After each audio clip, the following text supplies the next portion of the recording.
Good afternoon, HD507. Happy Wednesday. I know you saw my first two videos. Hopefully you have. And this is video number 3. The first one was me checking in. The second one was something dealing with more so your upcoming reflection 3 or 2. I'm sorry, your reflection 2. And just to help you understanding cultures and other cultures, and I know sometimes we'll get locked into just of who we are and not look outside of us individually and our community, and that's how we just get so discombobulated and misconstrued with other cultures because we fail to understand who they are. So we listen to the rhetoric and we start to judge. And a lot of times that's what gets us in trouble. But anyway, this week's discussion,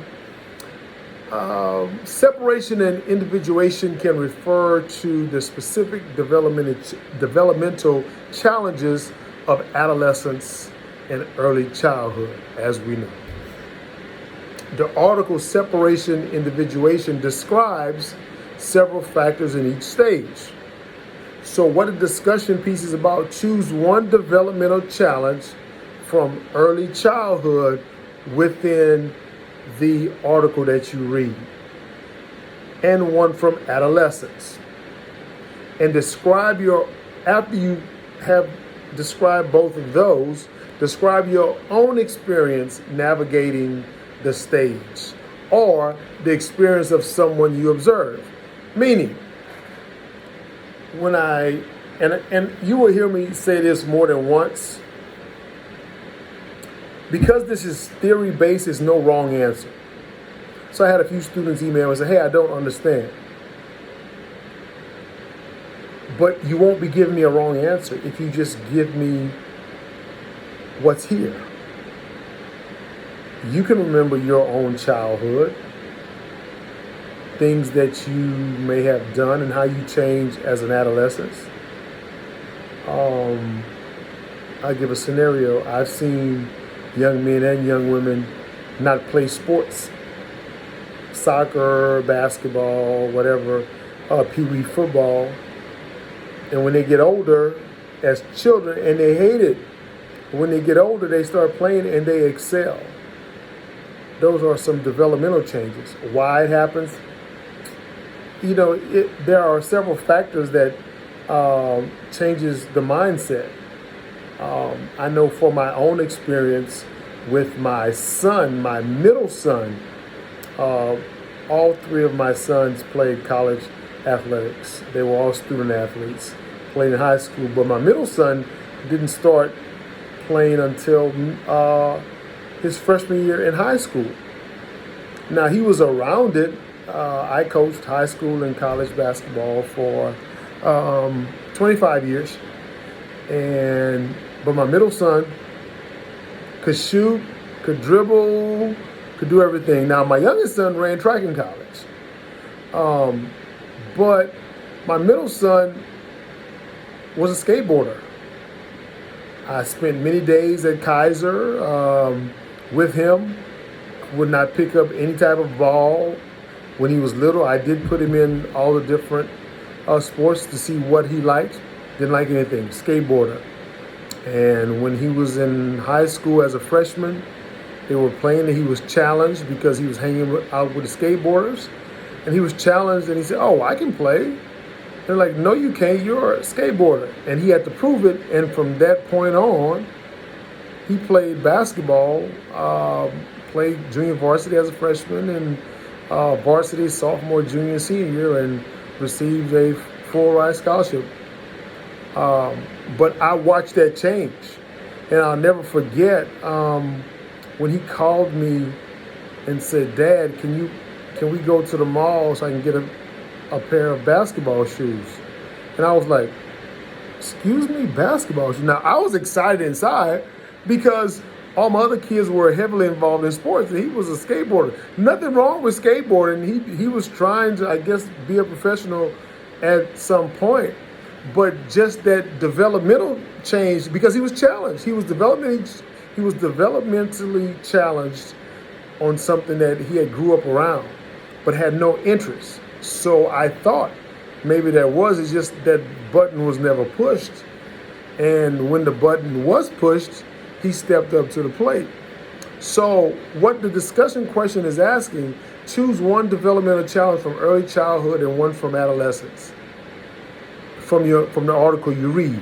Then come back with your own experience navigating the stage. Or if you don't have an experience of changing, if you were the same way from childhood until adolescence, maybe you saw a brother, maybe you saw a sister, maybe you saw a cousin, who knows, an aunt, an uncle that maybe was the same age as you were.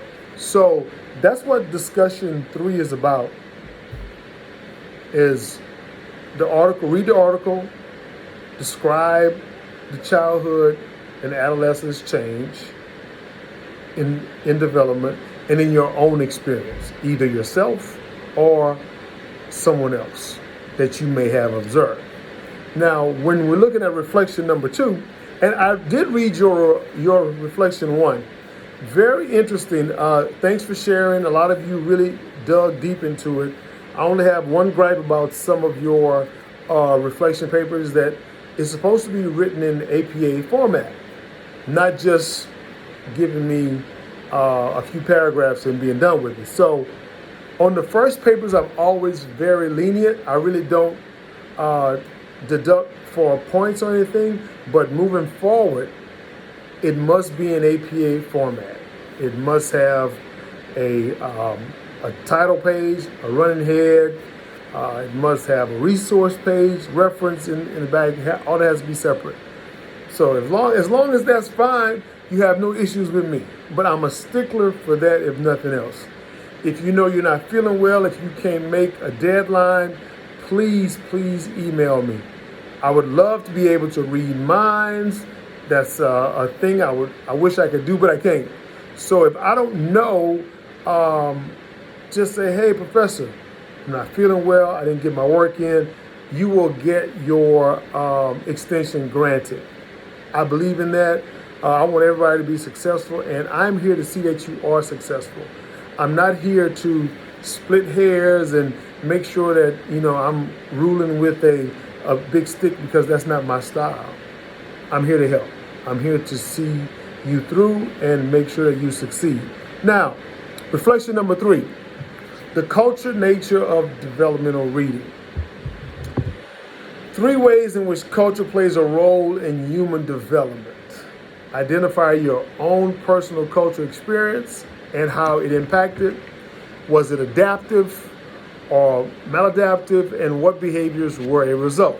So I shared with you a little bit of the development that my middle son had from adolescence, from childhood to adolescence. So now it's time for you to identify your own. So you had the reflection 1, you had readings.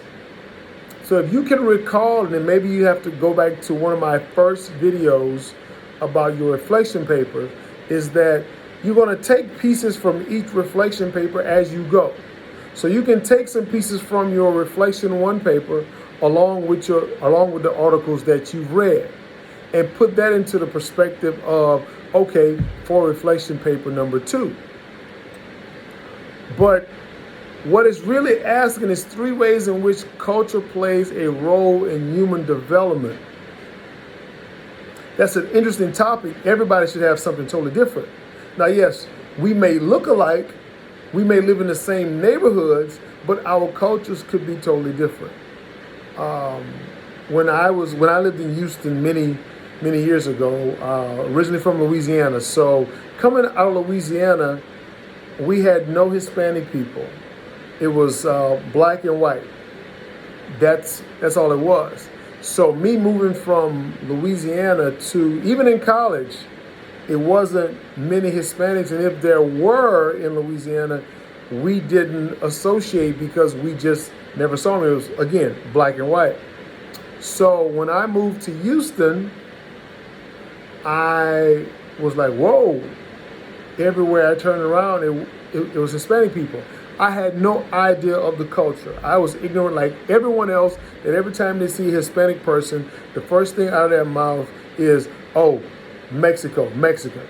And every Hispanic person is not Mexican. That irritates me to this day. Because once I was educated on the Hispanic culture, I started being more sensitive and asking and understanding, rather than just every Hispanic person I see, oh, Mexican. Oh, they're from Mexico. Not even so. So many, just like so many different aspects of Hispanics. So when I was in Houston, I was teaching and coaching at KIPP Academy. And some of you may be familiar with KIPP Academy. So the principal asked me to coach basketball. I said, okay, because he knew I was coaching. I coached basketball and I was still doing some high school stuff. So he asked me to coach the middle school girls team. So I'm out there, we're coaching, and I'm coaching, and I stepped away. When I came back, two of the young ladies wanted to fight. They were screaming and yelling, and so I step in the middle and I say, hey, what is going on? What's happening? Oh, this girl called me Mexican. And I'm like, who? Now, lo and behold, I wasn't educated, very ignorant to it. I said, she called you Mexican. Okay, so what's wrong with that? I'm not Mexican. I'm not from Mexico. My family is not from Mexico. I'm El Salvadorian. No idea. I was shocked. Because I was like, well, y'all look the same. But again, my mindset was not developed for other cultures except for white, black, and we had a few Asians in Louisiana. So that's kind of sort of all I knew. And I was devastated. I was like, whoa. And I felt bad because I assumed, because I didn't know, which so many people assume today about so many different things about other cultures, that they start to form judgment, which I had formed judgment. I was totally wrong. I apologized to both of the young ladies, and that's when I made sure I was on a quest to educate myself on the Hispanic culture. And now when I meet someone that's Hispanic, rather than assuming, I always say, hey, so where's your family from? What is your family heritage? Oh, Guatemala, El Salvadorian, from Mexico, Peru, it goes on and on. So now, but I had to go through that piece of not understanding someone's culture to understand their culture. So I became uncomfortable. I was very uncomfortable and finally became comfortable of understanding the Hispanic cultures. So we know culture plays a role in human development. It changes our mindsets. It dictates the way we view others. It also dictates what we eat. All culture. It develops the human mind, and people view you from your culture. So remember, in Reflection 3, you need to identify how your own personal cultural experience has impacted you. Open-minded, closed-minded, doesn't matter. I want to read your story. I want to hear it, because we're here to change that. And was it adaptive or maladaptive? And what behaviors were a result of your identity with your culture and human development?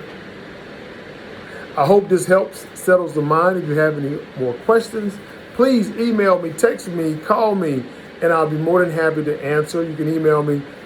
Sometimes I may not check the email the same day or the next day, but as you can see, those of you that have emailed me, I do email you back, because that email in the canvas doesn't come directly to my phone or to my watch, but my Pacific Oaks email comes directly to my watch. So that's just a little food for thought, just in case you want to reach me quicker or sooner than later.